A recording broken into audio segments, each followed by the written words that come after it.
Çok işe yaradığını gördüğün bir örnek var mı şöyle hayatında? Yani birçok kez arabuluculuk yaptın.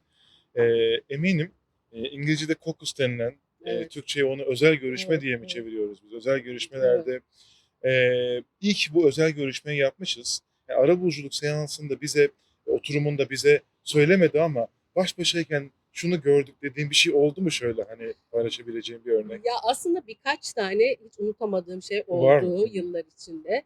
Ama yakın zamanda geçtiğimiz yıl sanıyorum Temmuz aylarında bir süreç başlamıştı. Aslında ciddi büyük bir mirasın paylaşımıyla Hı ilgiliydi. hı. Ve birden çok mirasçı çocukları vesaire oldukça kalabalık bir kadroydu. Hı hı. Ve birçok tarafın birbiriyle iletişimi tamamen kesilmiş durumdaydı. Hı hı. Ve bu arada da enteresan olan şu ki miras paylaşacaklar ama daha mirası bırakacak kişi ölmemişti. Yoğun bakımda ve ölmesi bekleniyor. Yani hayatından ümit kesilmişti ve böyle bir süreçti. O benim için çok hassas ve nazik bir süreç olmuştu. Çünkü bir kısmı duygusal olarak çok bağlıydı. Fakat bir kısmı da acil kararlar alınması gereken çok büyük bir yapının içinden birileri. Acil bir takım kararlar alınması için bir mekanizma oluşturmak istiyordu. O süreçte yapılan özel görüşmeler, 3 kişiyle yaptığım özel görüşme o süreci çok rahatlatıp kolaylaştıran ve tarafları bir diyalog masası, bir diyalog zinciri içine sokmayı sağlayan şeyler oldu. Ben onu hiç unutmam. Hı Ama o hı. 3 görüşme de benim için gerçekten büyük deneyim olmuştu. Kesinlikle. Evet. Arabuluculuğun bize gizlilik konusunda çok büyük fayda sağladığını düşünüyoruz Evet. biz.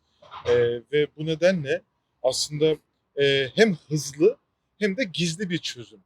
Hız ve gizlilik konusunda bize biraz bilgi verebilir misin Ferda? Neden hızlı, neden gizli? Hızlılık şöyle, yargıda biliyorsun belli süreçler var. İşte dilekçeler verirsin, dilekçeler yollarsın, cevaplar beklersin.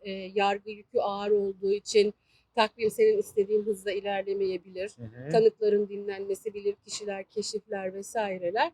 Tabii ki ister istemez özellikle şu anda Türkiye'de ortalama bir dava 2-2,5 yıl hatta en Sürüyor. son 3 yıla yakın sürüyor. Bunun temizi vesairesi. Halbuki arabuluculuk sürecinde taraflar eğer arabulucuyla yola devam etme konusunda mutabık kaldıkları andan itibaren yani bizim bir arabuluculuk sözleşmesi yaptığımız andan itibaren olayın şekline göre tabii tarafların sayısına göre falan ortalama nasıl söyleyeyim sana ortalama 2 günle maksimum 3 ay içinde birçok konuyu çözebiliyorsun. 2 günde. Evet yani konunun niteliğine Hı bağlı hı. 2 gün boyunca yaptığın session'larda nereye gideceğini, gidemeyeceğini, neyi nasıl çözebileceğini görüyorsun. Daha kompleks bir şeyse, daha çok fazla ülkeden çok fazla katılımcı vesaire varsa, birkaç session ilave gerekiyorsa, arada bir şeyleri okuyup incelemek gerekiyorsa, hani belge okumaz bakmaz diyorlar ama öyle bir şey değil. Yani arabulucu aslında bir takım belgelere de bakar, inceler. Bunu en çok o masadaki stratejiyi kurmak için Hmm. tarafların hangi noktadan daha kolay diyaloğa açılacağını anlamak için yani bir strateji oluşturmak için çok önemli onları okumak ve Hı hı. incelemek. Öyle hiçbir şey bilmez taraflar otursun da konuşsun değil Hı tabii hı. ki bizim işimiz. Sen de çok Kesinlikle. iyi biliyorsun. Hı hı. Kesinlikle. O yüzden maksimum öyle. Yani benim en uzun sürmüş dediğim aşağı yukarı bir 6 ayı bulmuş bir tane var ama o gerçekten kompleks ve çok uluslararası bir sürü şeyin Hı hı. birimin olduğu bir olaydı.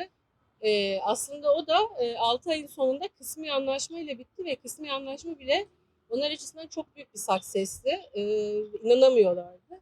Kısmi anlaşmayla da güzel yol aldılar. Daha sonra başka konuları da çözdüler. Hı hı. Benim için en uzun süren o olmuştur.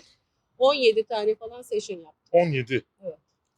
Ee, Bir de arabuluculuğun farklı versiyonları var Ferda. Evet. Yani bir tip arabuluculukta Amerikalılar, İngilizler buna facilitator diyorlar. Yani destekleyici, arabuluculuğun hiçbir şekilde sürece müdahale etmediği, yani kimseye fikir vermediği, Evet. taraf olarak orada bulunmadığı, mümkünse de çok az konuştuğu, sadece tarafları bir araya getiren ortam sağlayıcı rolü var. Bir de müdahale ettiği rol var. Sen hangisini daha doğru buluyorsun ya da ikisinin de kullanım yöntemleri farklı mı? Evet, birkaç yöntem var aslında. İşte facilitation dediğimiz daha kolaylaştırıcı tarafların daha anlaşmaya açık olduğu ortamlarda kullandığımız. transformatif dediğimiz daha dönüştürücü, var olan konunun içinden başka neler çıkabilire baktığımız, evaluative dediğimiz değerlendirici süreçleri karşılıklı değerlendirerek ilerlediğimiz yöntemler var. Aslında benimki çok hibrit. Hı hı. Ben kesin şuyum diyemem. Çok hibrit. Bazen hepsini birden kullanıyorsun o sürecin içinde. Ama benimki daha çok transformatif oluyor sanıyorum. Hı hı. Ama Ara bu evaluation mutlaka yapıyorum. Yani Evet. bu olmaması mümkün değil.